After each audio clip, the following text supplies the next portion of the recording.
Another episode of Coffee and Trucks. Let me turn these lights off, because one thing I don't want is to come tomorrow morning and this bitch don't crank up. I'll be pretty upset. One of the things that has slowed me down in life is being around people that don't want you to win, whether it's directly or indirectly. I recall being told to shut up often. Maybe that wasn't from a point of wanting you to win or not. Sometimes it's a matter of me being annoying, right? When someone's annoying and you're in a position of power, you just tell them shut the fuck up. But if anybody has ever experienced or lived that, the remedy to it is documenting. Put yourself in a place where you could be your full authentic self. I think one of the greatest decisions that I made was going over the road as a truck driver. The amount of time that I spent over the road, I don't have OG status, but the amount of time that I spent over the road has developed me as an individual, and it allowed me to put myself in a space where long enough to where I controlled it. You know, I think one of the biggest issues we have now, a lot of restrictions and a lot of restrictions that we've created comes from the fact that we don't control our environment. I think living with someone is okay, depending on how much you're contributing. There's a type of power that comes with he who owns the property, he who owns the house, he whose name is on the lease, he who owns the asset, he who owns what you need, he who feeds the family. There's a power that comes with it. And although it may not seem like on the front end, it may not seem like the right thing to do, it is fucking vital if you desire freedom. I think the first step to freedom is getting out of the restrictions you have within your house, right? So before you get financial freedom, before you ever hit financial freedom, you need to get out of the house, the apartment that you're in. And a lot of times it doesn't just come with living with your parents. Sometimes you need to get away from a girl, or vice versa. You know, I'm gonna speak from my point of view, but think of it, if you're a girl listening to this, sometimes you need to get away from that man. You know, it's 100% okay. I know there's a lot of compromises that both men and women do when it comes to living with someone and not being their full authentic self. In fact, one of the results of living with someone else is you're not really your full authentic self. You dial back. You kind of, you know, you don't do specific activities, whether it's a healthy habit of yours, whether it's a healthy habit of yours or unhealthy. Sometimes we just don't do stuff that we would do alone when we're with other people, right? So if we're with someone, we suppress specific habits, whether good or bad. Sometimes we're just not our full authentic self.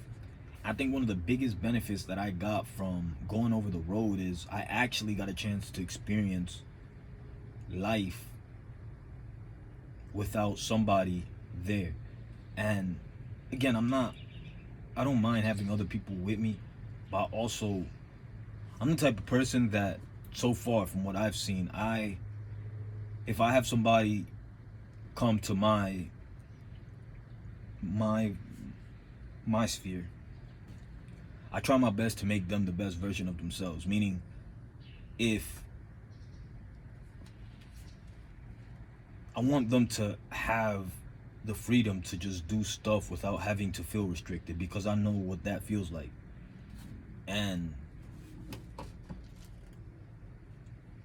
you know, that's pretty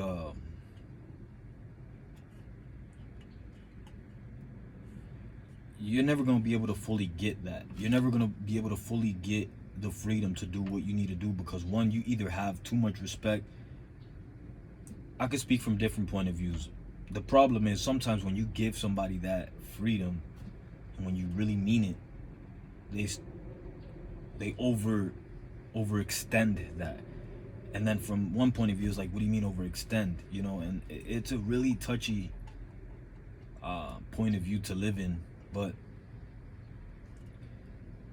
so I get it. I get why there are restrictions, especially if if there's a financial transaction, meaning if like you're paying for somebody to just live freely and they're 100% being irresponsible and they're bringing in drugs and fucking, you know, if you let a girl stay with you and you let her be her full authentic self and she's over here inviting fucking niggas over and just fucking having sex, I mean, I guess you gave the authority for her to be her full authentic self. But at the end, that's why it makes sense. It makes sense. And the ultimate solution is just get on your own. Like, that's why I'm grateful I went over the road, is because one, I realized there was so much in me that I was holding back, that whether it's where I'm going to go long term, whether it's going to be something that I do forever, or it's just a scratch that I needed to itch, I'm okay with it. You know what I'm saying? Like, I'm okay with at least putting myself in a position to have been able to scratch the itch, versus if you stay in an environment where you don't feel confident enough to be your full authentic self, if the environment doesn't really invite that, then you need to do your best to get on your own. And if you have a similar background as me, I think the first step to that is getting yourself in a semi truck and driving over the road. Not everybody has the ability to make money, a strong enough income to be able to actually get their own place. Or, you know, a lot of us don't even have the financial basic knowledge on what to do once we have our own place. I've had my place before, and I got evicted. I had gotten evicted. I definitely had no idea. I just, you know, I had a job, but I didn't really think of calculation. I was spending for sure more than I was making. You know, I was still spending the same amount. I wasn't prioritizing my rent. It's just my priorities weren't right. I didn't have a good foundation, a good understanding of how to manage my money. And I learned from it. You know, I got my ass fucking booted out of that shit, which is cool. You know what I'm saying? I got booted from that shit, and it's cool.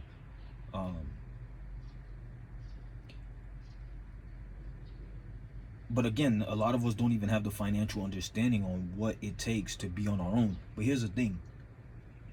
Do it anyway. Do it anyway, because in that process, even that failure is going to teach you something, even if it's the hard way that you learn. Some people are really good at managing money, but even if it's through being evicted, even if it's through fucking having to live on the street, those lessons are going to take you further than just living at home with your people all the time, just because either you're scared or you think you don't have what it takes, or whatever the case may be. A lot of us, like, I'm connected to a Discord.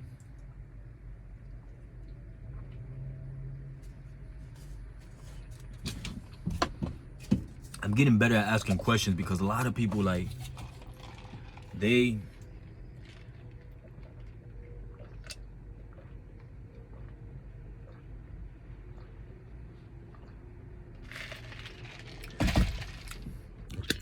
express these problems, a lot of problems. And when I really like dig deep a little bit, I realize these people are like young, or they still live at home with their people, which is nothing wrong with it. Lost.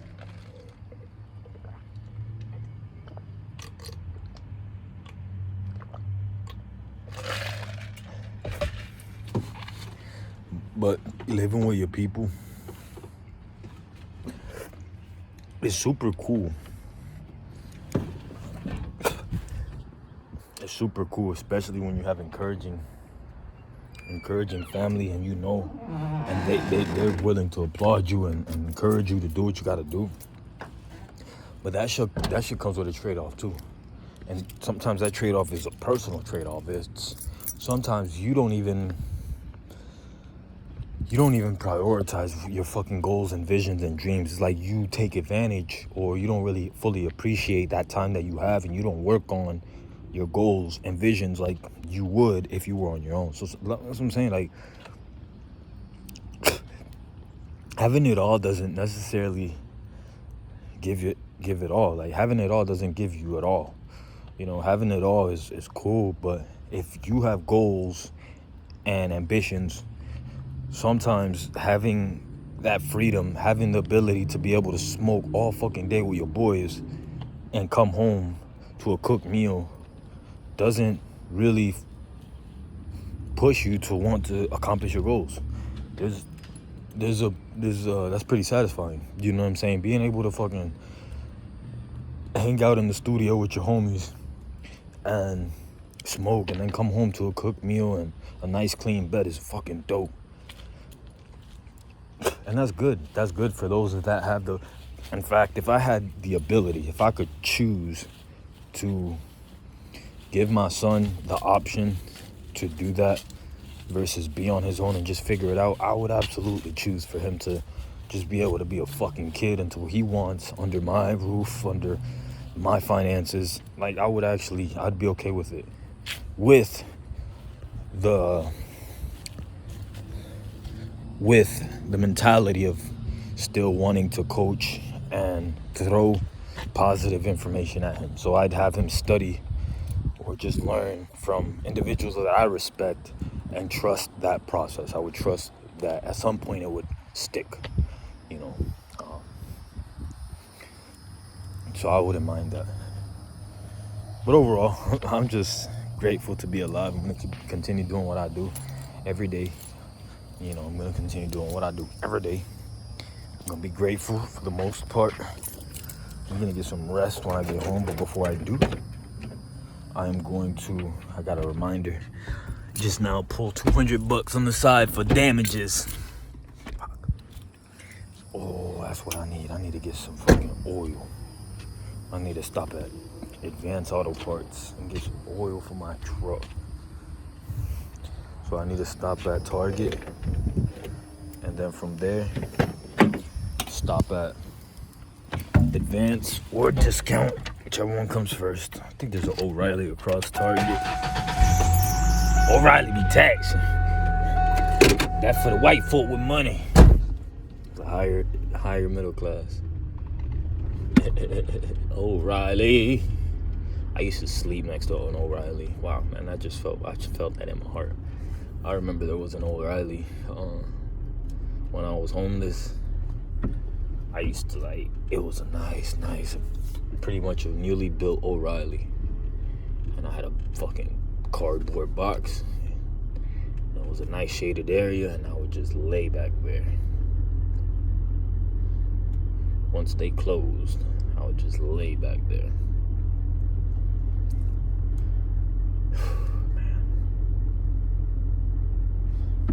If you could take one thing away from this video, it's never stop believing in yourself, man. Never forget where you come from, but don't stop believing in yourself. Keep working the plan.